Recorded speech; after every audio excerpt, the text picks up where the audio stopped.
প্রিয় দর্শক, কেমন আছেন? আশা করছি ভালো আছেন। মার্কিন যুক্তরাষ্ট্র, ইসরায়েল এবং ইরান যুদ্ধ পরিস্থিতি নিয়ে কিছু কথা বলতে চাই। যুদ্ধ চলছে, চলমান। সেই পরিস্থিতিতে মার্কিন যুক্তরাষ্ট্রের প্রেসিডেন্ট ডোনাল্ড ট্রাম্প ঘোষণা করেছেন আজকে রাতে 7ই মার্চ, আজকে রাতে ইরানে কঠোর হামলা করা হবে, কঠিন আঘাত করা হবে। কেন তিনি এটি ভাবছেন? কারণ কি? ইরানের যুদ্ধের কৌশলী বা কি? ইরান 7 দিন 8 দিন এখনো টিকে আছে, সাহসের সাথে টিকে আছে। কি কারণ? ইরানের কৌশলটা আগে বলে নিই। ইরানের কিন্তু সুপ্রিম কমান্ডের কেউ কিন্তু কোনো নির্দেশনা দিচ্ছেন না যে এইভাবে যুদ্ধ পরিচালিত হবে, সেন্ট্রাল থেকে নির্দেশনা আসবে, তা না। প্রত্যেক অঞ্চলে, প্রত্যেক জেলায়, প্রত্যেক ওয়ার্ডে যারা নেতা আছেন তাদের নেতৃত্বে যুদ্ধ পরিচালিত হচ্ছে। অর্থাৎ তার এলাকার যে অবস্থান, যুদ্ধ পরিস্থিতি কিভাবে মোকাবেলা করবেন সেই এলাকার নেতাই ঠিক করবেন।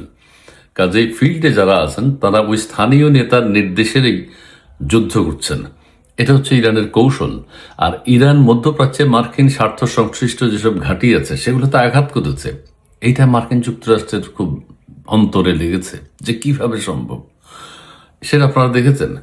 ইরান মার্কিন যুক্তরাষ্ট্রের, আমি তো বলেছি, বিভিন্ন গুরুত্বপূর্ণ স্থাপনা, তাদের এম্বাসিগুলো যে রয়েছে মধ্যপ্রাচ্যে সেগুলোতে আঘাত করেছে। কাজেই মার্কিন যুক্তরাষ্ট্র এখন বেপরোয়া। তারা যেটা ভেবেছিল, ইরানকে যত সহজ ভেবেছিল যে 2-1 দিনে ইরানকে কাবু করে ফেলবে, তা হচ্ছে না। 8-9 দিন হয়ে গেছে।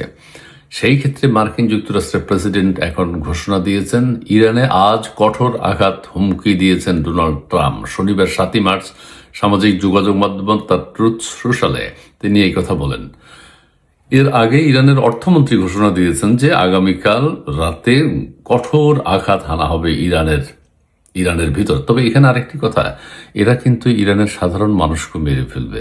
প্রচুর সাধারণ মানুষ মারা যাবে। কোথায় কতজন মারা যাচ্ছে সেটা কিন্তু প্রকাশিত হচ্ছে না।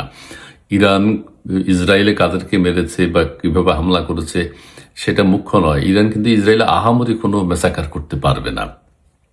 মধ্যপ্রাচ্যেই যা করতে পারবে সেটাই সম্ভব এবং সেটাই তারা করছে। ঠিক আছে।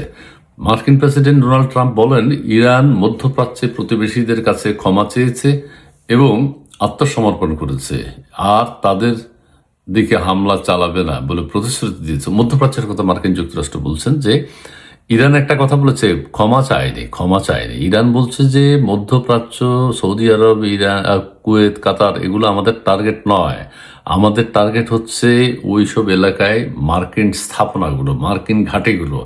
কিন্তু ডোনাল্ড ট্রাম্প বলেছেন অন্য কথা। ট্রাম্প বলেন ইরান মধ্যপ্রাচ্যে প্রতিবেশীদের কাছে ক্ষমা চেয়েছে। ক্ষমা যদি চেয়েও থাকে সেটা হচ্ছে অন্য কারণে, যে আপনারা আমাদের শত্রু নয়, আমরা মার্কিন ঘাঁটিতে আঘাত করছি, সেই হিসেবে হয়তো ক্ষমা চেয়েছে। আত্মসমর্পণ করেছে ট্রাম্প বলছেন, আত্মসমর্পণ করে নাই।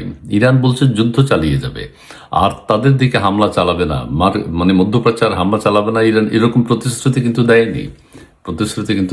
ডোনাল্ড ট্রাম্প ঠিক বলেননি। যুক্তরাষ্ট্র ইসরায়েল বিরামহীনভাবে হামলা চালিয়ে যাওয়ায় এই প্রতিশ্রুতি এসছে। নো, এটা ঠিক না। ইরান বলছে তারা এখনো প্রতিহত করবে, মোকাবেলা করবে। তবে আলটিমেট রেজাল্ট যেটা হবে, ইরান ধ্বংস হয়ে যাবে। কারণ মার্কিন যুক্তরাষ্ট্র, ইসরায়েল যৌথভাবে যুদ্ধ পরিচালনা করছে।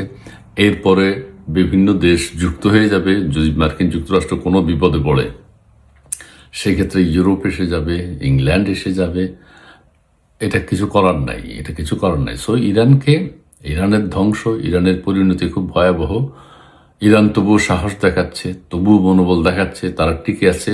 বিশ্বের পরাশক্তিগুলোর সাথে তারা মোকাবেলা করছে, যুদ্ধ পরিচালনা করছে। এটাই তাদের বড় সাহসের ব্যাপার। ঠিক আছে। আর তারা করবেই বা কি? তাদের সুপ্রিম লিডারকে হত্যা করেছে, এটা তাদের হৃদয়ে আঘাত লেগেছে। এখানে আত্মসমর্পণ করার তো আর কোনো সুযোগ নেই। ঠিক আছে। ভালো থাকবেন, সুস্থ থাকবেন। মাসুদ পেজেশকিয়ান, যিনি ইরানের প্রেসিডেন্ট, তিনি বলছেন আত্মসমর্পণ হিসেবে ট্রাম্পের ব্যাখ্যা পুরোপুরি মিথ্যা। মানে ইরান মধ্যপ্রাচ্যে সরি বলছে অন্য কারণে, যে আমরা তোমাদের শত্রু নয়, তোমরাও আমাদের শত্রু নয়, আমরা তোমাদেরকে আঘাত করছি না, আমরা আঘাত করছি যে তাদের যে ঘাঁটিগুলো রয়েছে, তাদের যে এম্বাসিগুলো রয়েছে সেখানে। এটা ট্রাম্প ঠিক বলেননি।